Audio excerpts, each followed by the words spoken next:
shade, you leave it behind. Let that sunshine, sunshine, sunshine. Do it again. Sunshine, sunshine, sunshine, sunshine, sunshine. You ready?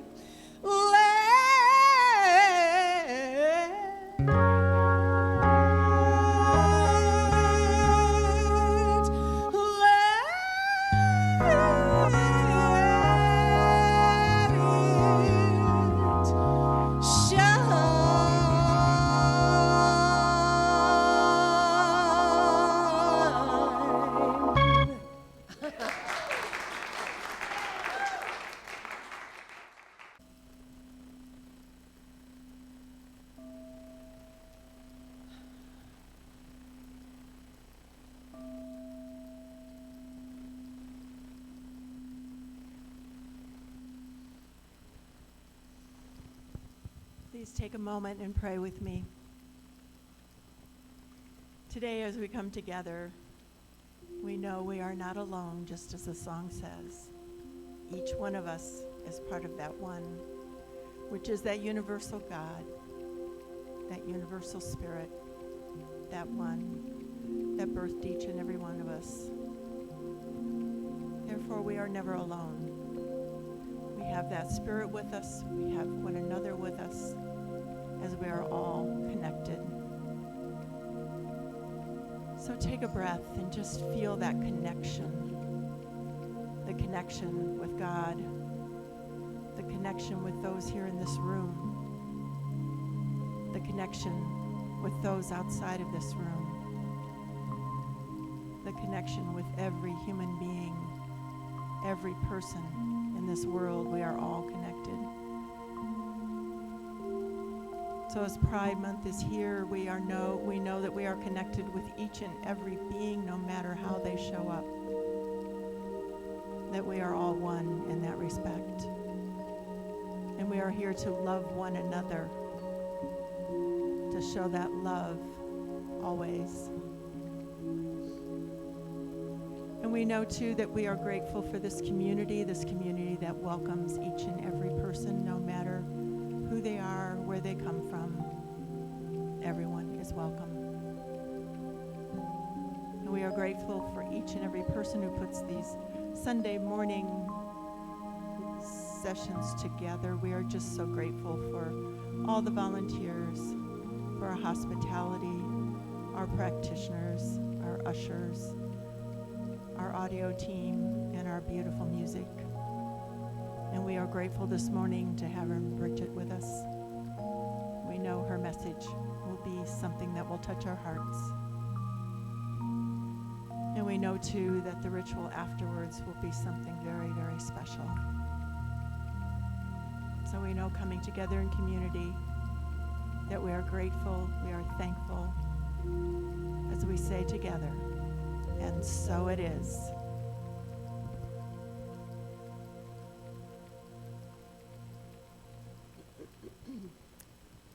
We have some words of wisdom today regarding personalizing the infinite. The first one is from Elizabeth Morrow. In the deepest part of each of us, we are one and the same. My essence and your essence are the same liquid light, poured from the great ocean into the small vessel of an individual body with its singular personality and purpose.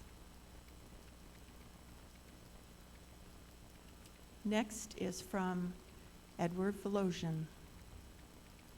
You have the innate ability to love and create. You have the power within you to become passionate about whatever you pay close attention to. No matter how you and I choose to use the infinite storehouse of power within us, notice how it comes to life when we give loving attention to anything around us. When we become interested in something, life responds by igniting passion, excitement, enthusiasm within us. and from our founder, the Honorary Dr. Ernest Holmes. We need never view human personality as something unreal or unworthy, but rather as an individualization of the divine. It is the universal spirit that is incarnated in each one in a unique way, and that gives warmth, color, and variation to that which otherwise would be an eternal monotony. This month, the theme has been embracing self-care. And Reverend Jen has already taken us quite a way along this journey, talking about how self-care has evolved from being very much rooted or centered on our physical health to also including our emotional health. And today I get the privilege of taking it a little bit further and talking about our spiritual self-care. And we're going to do that through the topic of personalizing the infinite. And I want to start with just actually looking at those three words, because I think if we look at each one of these three words, we'll really know what we're talking about here. So first of all, personalizing means to make individual or unique. It can also mean to give body to. So that's personaling, or to be the embodiment of. And a word we probably use 1,000 times a day, but if you really think about it, it means a specific or particular thing, or the specific or particular thing, as opposed to just a thing. So when we say the infinite, or the thing, it's the one and only, not a. And then when you add that to the infinite, of course, we all know what that means. It means limitless and boundless and endless, right? So now if we take those three words and put them together, what are we saying? That each and every one of us is an embodiment of the unlimited, ultimately diverse, infinite thing. So each one of us, or maybe I could say, the one infinite spirit expresses some part of its unlimited diversity through each one of us. So we are personalizing the infinite. Now in a few minutes I'll get into what that means for our spiritual self-care. But first I want to spend a couple minutes talking about some of the things that can get in the way of our self-care. Those things that we might place on ourselves, or that society or our family or maybe the spiritual tradition we grew up with, these things that get placed on us. Or that we create blocks in ourselves that prevent us from really paying attention to that spiritual self-care and remembering that we are personal individualization or personifying that infinite diversity. So things such as comparing ourselves to others and thinking, oh man, I'm not good enough. I'm not as good as they are. Look how good they are at that. I can't do that. Or making a mistake and thinking, oh man, I really screwed up. Who am I to think I'm doing this? Like, I can't do this. It could be outdated religious rhetoric or dogma that tries to tell us, which by the way, this is complete BS. Can I say BS in church? Okay. This idea that we're born sinners, okay? It's just total BS, okay? But those of us who might have grown up with that, we might still carry some of that with us. That can get in the way of our spiritual self-care. We have people in our society, unfortunately, who have very discriminatory ideas, and they place that on us, and it can demean us and bring us down, which is also, by the way, BS, okay? we can make excuses for now why we don't take care of ourselves. We're too busy. There's not enough time. I have this long to-do list. This is one I am sometimes guilty of. The to-do list that keeps me from paying attention to my spiritual self-care or my emotional self-care. We can sometimes get so caught up in what other people expect of us, whether it be family or just society in general, that we might be afraid to go within and look at ourselves and discover who we are or have some self-awareness because we might not like what we find, and then we might be afraid that we're going to prove them right about what we think is wrong with us. Okay? So all these things can get in the way of us taking care of ourselves, and especially our spiritual self-care. Well, here's the thing. This self-care in general, and I would say in particularly our spiritual self-care, it's absolutely critical. It's so critical that it's worth us making it a priority. We, each and every one of us individually, are worth making ourselves a priority. Self-care, whether it's physical, emotional, or spiritual self-care, is important enough. In fact, we sometimes, another thing that can keep us from self-care is thinking that what other people need or want might be more important. And while that might be true when you're a parent and your baby has some urgent need, in general, we are worthy enough of making sure we take care of ourselves first. After all, even flight attendants tell us this, right? That's true. So, this concept of personalizing the infinite and what it means for our self-care. Well, we can start with our founder, Ernest Holmes, and I know there are a few people here who might not know who Ernest Holmes is, but he's the founder of this faith path. Used to be called religious science. We have a bunch of different names, but anyways, Ernest Holmes was very influenced by Ralph Waldo Emerson, and paraphrasing Emerson, he wrote, "Every man is a doorway through which the infinite passes into the finite, through which God becomes man, through which the universal becomes individual." That is us personalizing the infinite, every single one of us. Now, what does this mean for our self-care? Well, first of all, we need to remember who we are, like who we are in here, who our true essence is. And a way to remember this principle about remembering who we are is, so self-care, think of self with the capital S. That self, that is that inner God self. That self, if you're familiar with the Hindu philosophy, is the Atman. That God that's in each one of us, that part of each one of us that contains all of God, but God is so much more. But the part of us that is God, that self, that's the part we're talking about.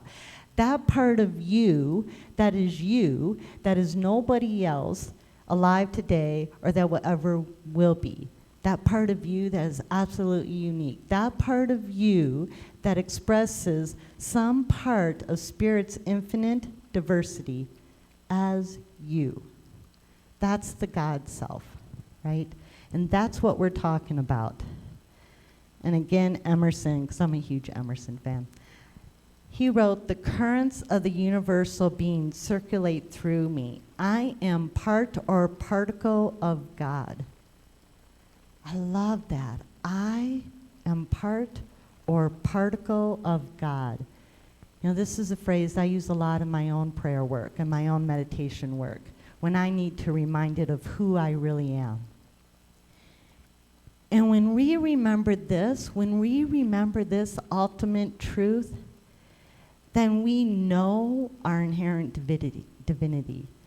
We know there's no part of us that is a mistake. We know that we are not born sinners, right? And we know we are powerful, We are creative. We are beautiful. We are here on purpose. And that we matter. That is empowering spiritual self-care. When we can remember this, when we can remember who we really are at our core. And then when we've remembered that, the next step of this spiritual self-care, when we're grounded in this truth of who we are, part or particle of God, then we can love ourselves exactly as we are. When we're grounded in this truth, we can be free to embrace all of who we are and our unique expression of the one spirit, and not only just embrace it, but love it. We can love every part of who we are when we have remembered who we are and where we came from. Right? We can boldly express it, free of those dogmatic ideas of what is right or wrong. No person is wrong. No person is born wrong. No person is wrong in who they are and how God made them. That's just like an impossible thing, right? So we can boldly express who we are without being worried about trying to suppress some part of us to make others comfortable or to try to fit in or to not cause waves. You know, we can just let that all go and boldly proclaim, here I am, just as I am. And we can embrace and love that. Janet Mock, who's a trans woman, an author, and an advocate, wrote, "For so much of my life, I lived feeling as if I spoke, if I said something, I would lose everything. I would be pushed out. No one will want me. No one will love me. No one would want to be friends with me. It took me decades to get to a space of saying, this is my truth, this is who I am, and I don't care if you like me or not." That is the kind of self-care and self-love that I'm talking about. Janet Mock is boldly saying to the world, this is me, here I am, like it or not, I'm going to keep being this. Right? And something that's important to remember here is that, diversity, I've used that word a couple times already, but diversity is not something we have to strive for. It just is. It is. Everywhere in the universe it is. It's spiritual truth. It's fact. It's principle. It's everywhere. We don't have to make diversity. We do have to be inclusive of all that diversity, and we have to make sure we have equality in all of our diverse human expressions. But the diversity itself, it just is there. And spirit or God, whatever word you want to use for it, is so infinitely diverse that its expression is not complete without all of us. In fact, I think it has to keep creating humans because it's just never going to run out of itself. Okay? So when we feel like maybe we can't embrace ourselves or love ourselves, we're suppressing ourselves and we're feeling small. Well, Rumi wrote, "Stop acting so small. You are the universe in a static motion." Each one of us is the universe in a static motion. Dancing is my natural expression. I can't play music and I can't sing, but I can dance. So this idea of like, I am the universe in a static motion, especially when I'm in my own kitchen, nobody's there, and I'm making dinner. That's when I do my best dancing.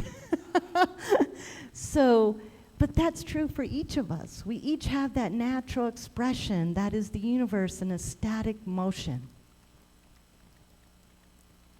Now, I have a friend here today who, his name's Dave, and he came here straight from the Pride Parade. I'm going to ask Dave to stand up. This is the universe in ecstatic motion. I told him I was going to call him out when I saw him this morning at Cheeseman Park dressed like that. I said, you know, if you come to church like that, I got to say something. He said that would be okay. So Dave is boldly expressing who he is to the world, and I bet loving every bit of himself as he does it. So another example, this is Caden Coleman, a trans man, presents in the world as male, identifies as male, uses the male pronouns. His daughters call him daddy. He's a man. He's always identified as a man. And he gave birth to his 2 daughters as a trans man. His first pregnancy was a little bit of a surprise. And when I heard an interview with Caden, he mentioned how during his first pregnancy, because he's a trans man, so many people made the assumption that he hated that part of his body that was pregnant. And he said, why would I hate that? He goes, I want so much. It's one of my great wishes to be a parent. Why would I deny that part of my body that's going to help me make that a reality? And so he embraces all of himself, and he was very, very incredibly saddened the number of people who assumed he would want an abortion. He's like, no. He goes, I want to be a daddy. So he carried his daughter to term, and he gave birth to his daughter. And then a few years later, he and his partner said, you know, we kind of like this being daddies stuff. Let's do that again. So he had another child. But here is Caden saying to the world, yes, I'm a trans man, and I happen to have some biology that helps me be a parent. So I'm going to use that part of that God gave me. And now he's a daddy, and yes, his daughters call him daddy. Because could you call this person mommy? I guess you could, right? You could. But he's daddy. So Caden fully embraces all parts of him, even the parts that other people might think do not align with his identity. They align for him, and he celebrates them, and he shares his story. So remembering who we are, loving all the parts of us. And the last part of the spiritual self-care that I want to talk about is self-care in the universal sense. So now, in this faith path, in this science of mind and spirit, we believe and know that because we all come from the one spirit, we're all part and particle of the one, that all of us together and more, the entire universe, makes up the body of that one spirit. So just like we have individual cells that know what they're doing and have their parts to play, all of us are like individual human cells in the larger body of God, and more specifically in our one human family. We are indeed all connected. So if I want true, full, complete self-care, I can't have it unless I'm also contributing to the self-care in the collective. So if my self-care is myself with a capital S, my God self, the collective self-care is the well-being of our entire human family. And you can expand that to the planet. right? We can't all be as healthy as we can be unless everybody gets to be healthy and whole. So, of course, I had to have a quote from Martin Luther King because I'm like steeped in Martin Luther King right now. But he said it so beautifully. He knew this truth, and he said it this way: in a real sense, all life is interrelated. All men are caught in an inescapable network of mutuality, tied in a single garment of destiny. Whatever affects one directly affects all indirectly. I can never be what I ought to be until you are what you ought to be. And you can never be what you ought to be until I am what I ought to be. This is the interrelated structure of reality. So that's how King put it. And because we're looking for that golden thread of truth between King and our own teaching, this month in our Science of Mind magazine, we have an article from Ernest Holmes, and he spends the first part of the article talking about, you know, what I've been saying, how we just we can remember who we are as individual expressions of the One. And then he goes on to say this: with this in mind then, let's think of the whole, remember, this was written in the early 1950s, so just get past the dated language, okay? We can do it, I know we can. With this in mind then, let's think of the whole human race as made up of innumerable human cells, all of which are put here by the same divine architect who created the individual cells in our individual bodies. And of course, we know this divine architect has made all races of one blood, for there is but one race, which is the human race, and but one God, who is the architect of us all.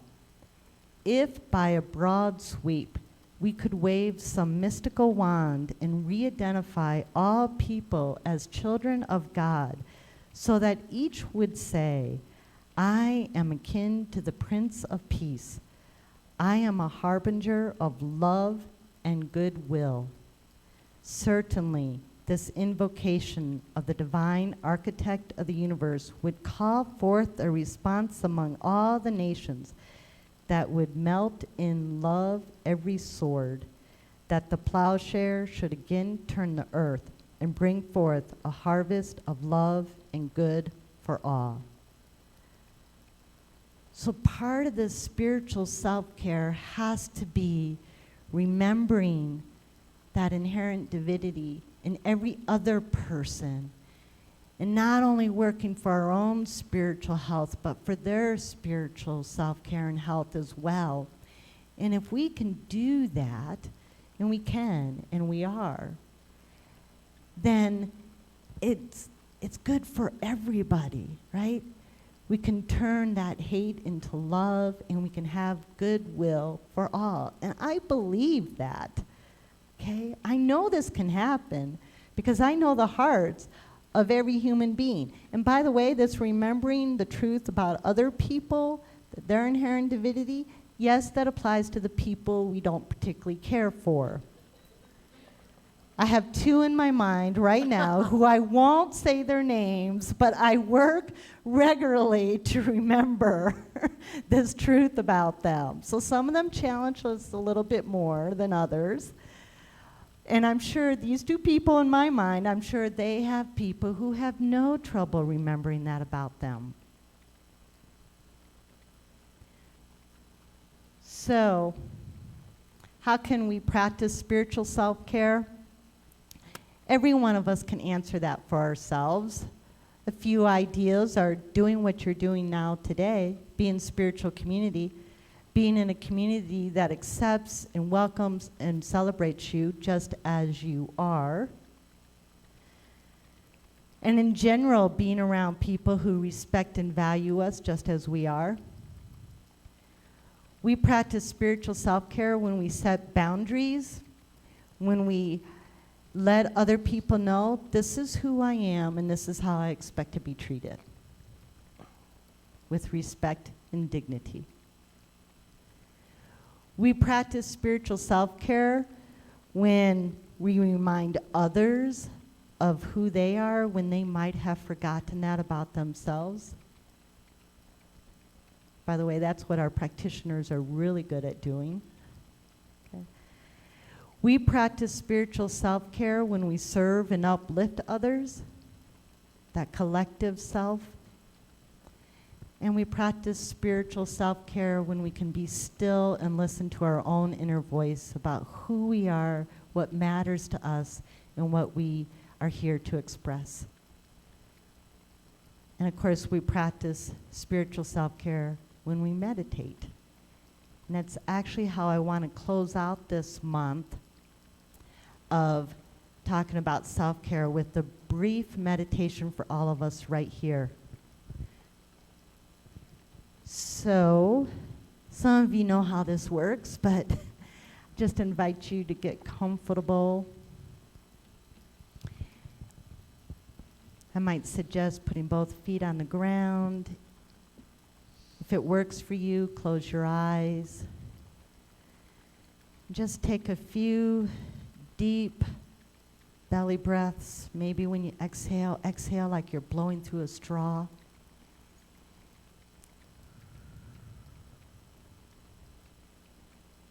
Feel your shoulders drop.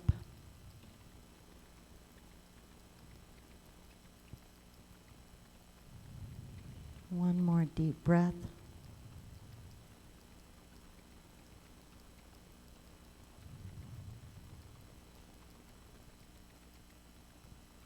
Now I invite you to just listen to what that one infinite spirit has to say to you.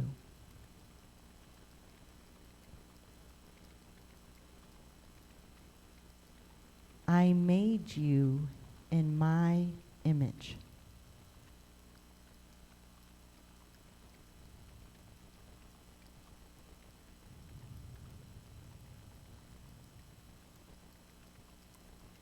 You are a part of me.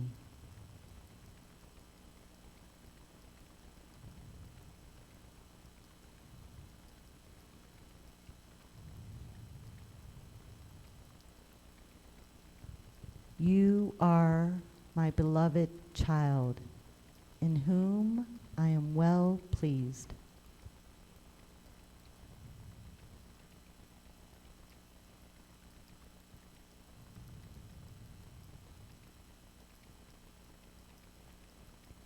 And now, silently to yourself, repeat after me. I am part and particle of God.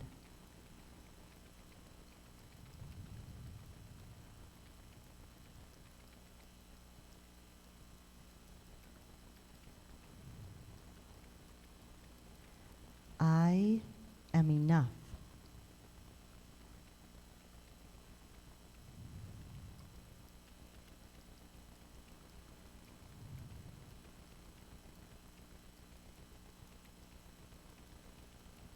I am lovable.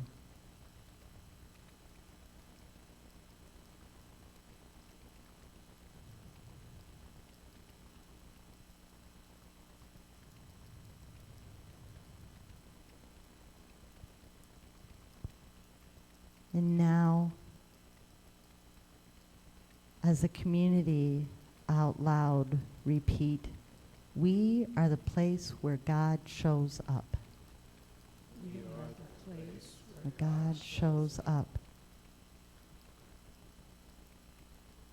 We are love in action. We are love in action. And so from this place of being grounded in the truth of who we are, personifying the infinite,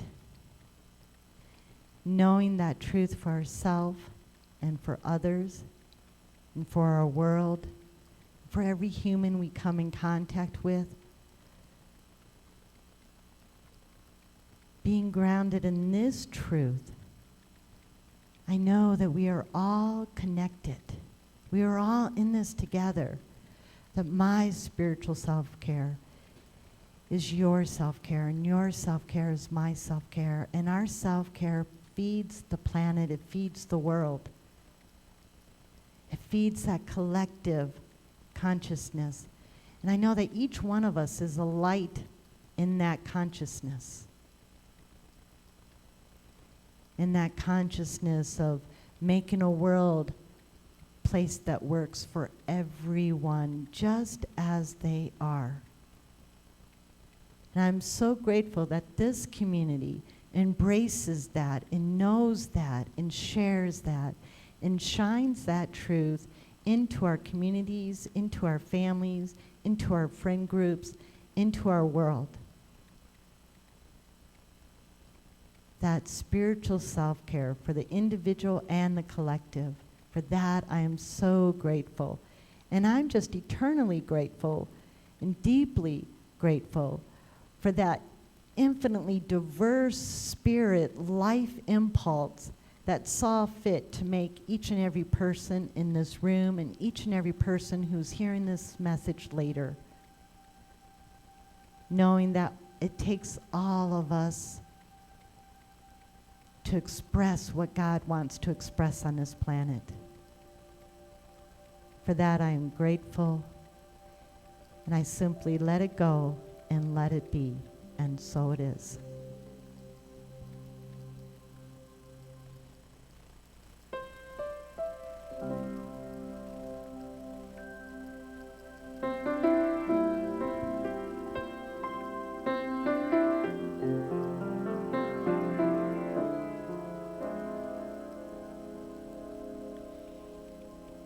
I wish you strength, that you will overcome, and you'll rise like the morning sun. 'Cause when you shine, you light up the place. I wish you strength.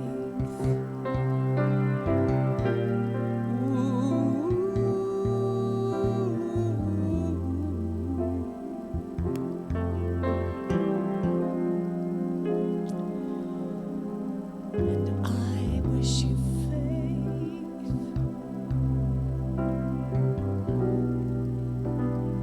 You will overcome whatever you face until the day and your journey's done. Stronger than words, more certain than grace. I wish you faith.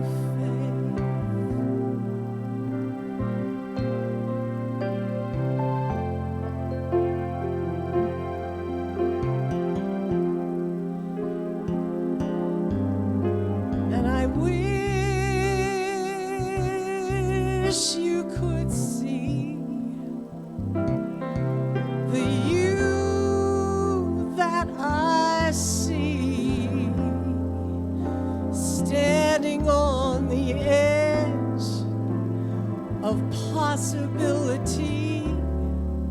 I pray that you will find all that you need.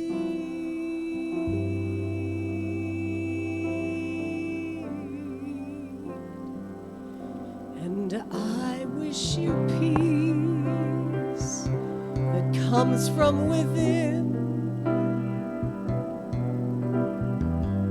that sweet release of all that might have been, like the moment between waking and sleep. I wish you peace,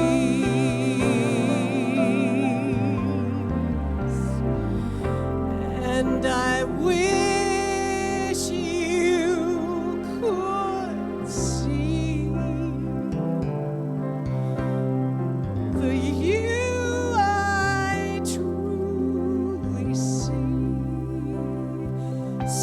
standing on the edge of every possibility.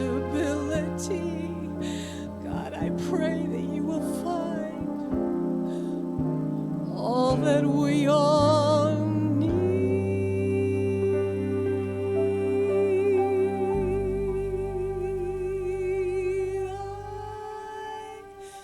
I wish you strength to rise unafraid, like the morning sun taking on the day. 'Cause when you shine, you light up the place.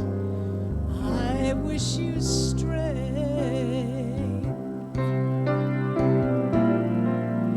and I wish you faith,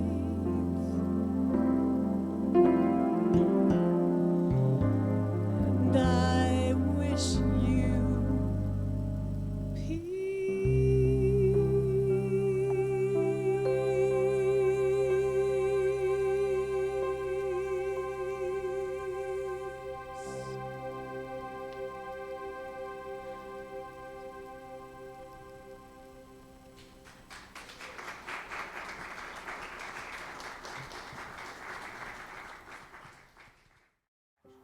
Hello, I'm Reverend Jen Wild, Senior Minister for New Dawn Center for Spiritual Living. New Dawn Center is a global community, and we welcome all people, all paths, all ways of thinking, all philosophies. So know that you are welcome here, and thank you for joining our online community.